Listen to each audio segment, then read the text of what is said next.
सैजल जैन। प्रतान का वक्र का पाठ निभा रहे हैं मीराबेन शाह। वज्रवंत का रोल कर रही है रूपाबेन शाह। हनुमान जी का रोल कर रही है दृष्टाबेन जैन। सीता जी की सखी के रूप में आ रही है अनुभूति जैन। प्रजाजन के रूप में है मानुबेन जैन, तेजस जैन, योजना जैन। सूत्रधार है निजेश जैन। ध्वनि मुद्रण एवं संगीत एवं गीत है शैलेश भाई जोशी एवं स्वाति पाठक। फिल्मांकन किया है भद्रेश भाई तलाठी एवं आशीष डोडिया जी ने। लैपटॉप ऑपरेटर है जितेंद्र जैन। दिग्दर्शन है निधि जैन और इस नाट्य के रूपांतर एवं लेखन का संपादन किया है रमेश भाई मेहता सरान ने। तो प्रस्तुत है सीता जी का वैराग्य स्तुत नाटिका आपके लिए।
यह कथा महासती सीता जी के जीवन के उस अंश को बतलाती है जब उन्होंने प्रतिकूल संयोगों में भी अपनी आत्म साधना के बल पर धैर्य बनाए रखकर अपनी दृढ़ता का परिचय दिया। महासती सीता जी भगवान मुनिसुव्रत के तीर्थ में हुए 8वें बलभद्र मर्यादा पुरुषोत्तम श्री रामचंद्र जी की अनेक रानियों में से उनकी प्रिय रानी थी। जब रावण सीता का हरण करके ले गया था तब श्री राम एवं लक्ष्मण ने रावण के साथ युद्ध करके उन्हें छुड़ाया था। जब वे सीता जी को लेकर अयोध्या आए थे उस वक्त की यह कथा है। कुछ प्रजाजन राजा रामचंद्र जी से मिलने के लिए आए हैं। तभी सीता जी की दाहिनी आंख फड़कने लगती है और उनको कुछ अशुभ संकेत मिलते हैं। ऐसी हालत में वे अपनी सखी से क्या बात करती है यह हम देखते हैं। हे सखी, आज मेरी दाहिनी आंख फड़क रही है, अतः मेरे जीवन में कुछ अशुभ होने के आसार दिखाई दे रहे हैं। मुझे लगता है कि विधाता ने मुझे समुद्र के बीच भारी दुख दिखाया। जान पड़ता है कि वह दुख मुझसे उन्मुख नहीं हुआ। मेरी समझ में नहीं आता मैं क्या करूं। हे सखी, तुम तो आत्मा को जानने वाली हो, अतः तुम ही मुझे उसका उपाय बताओ। हे सखी, तुम तो रामचंद्र जी की सबसे अधिक प्रिय रानी हो, इसलिए पहले तो मुझे तुम्हारी आशंका ठीक नहीं लगती, लेकिन अगर कर्मोदय से ऐसा हुआ तो उसका एकमात्र उपाय है जिनेंद्र भगवान की भक्ति, दान, पूजन, अभिषेक आदि शुभ कार्य। हे बहन, आपने अच्छा उपाय सुझाया। प्रतिकूल संयोगों से हमें भगवान की भक्ति ही बचा सकती है। जगत में दूसरा कोई उपाय ही नहीं है। अतः मैं शीघ्र ही इस कार्य में लग जाऊंगी। फिर जो होगा देखा जाएगा।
अपना मन जिनेंद्र भक्ति, गुरु उपासना, स्वाध्याय, दान आदि 6 आवश्यकों में पिरो दिया। वे सतत जिनेंद्र भक्ति, निर्ग्रंथ गुरुओं की वयावच और किमिच्छिक दान करने लगे। राज्य के भंडारी को बुलाकर उन्होंने प्रजाजनों को किमिच्छिक दान देने का आदेश दिया।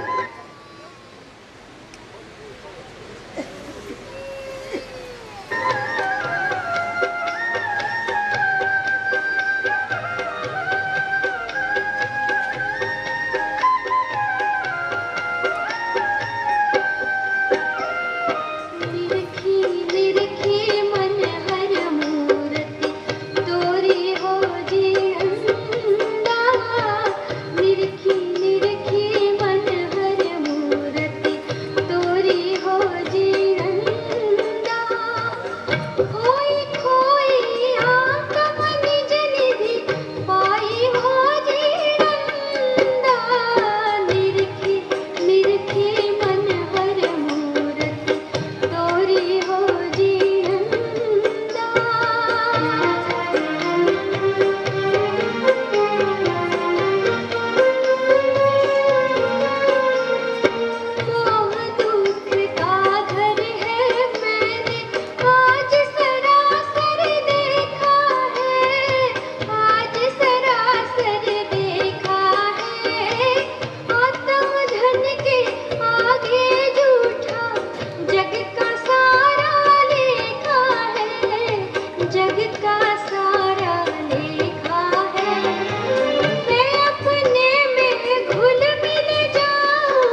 विलाप तो झड़ता उथाप तो अज्ञानी अम पर तारा उपकार काहन तारी बंसी माँ डोले नर नार।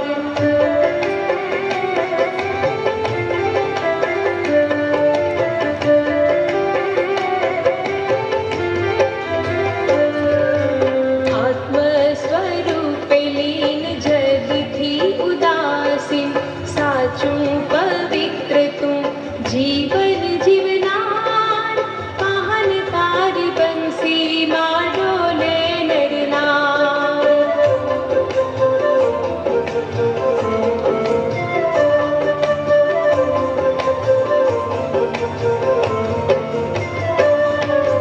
झीन शासन काज